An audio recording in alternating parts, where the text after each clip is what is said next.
Ano man ang desisyon ng Korte Suprema, dadaan pa rin yan sa impeachment court. Bigyan kita ng halimbawa, RG. Nung panahon ng impeachment ni Chief Justice Corona,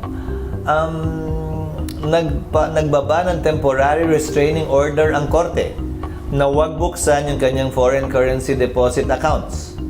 Ang ginawa ng Senado noon sa isang caucus, hindi pa nga sa plenaryo sa isang caucus, pinagpasahan, attended physically and virtually by the members of the Senate, kung susundin ba o hindi yung TRO ng Korte Suprema. Kung titingnan mo, parang may mali, di ba? Pwede ba kami magdesisyong hindi sumunod o sumunod? Choice ba namin yun? Pero yun yung precedent na ginawa ng Senado noon. Now, ay sa desisyon na sinulat ni Senior Associate Justice Marvic Leonen, may 3 punto na pumapabor para kay Duterte.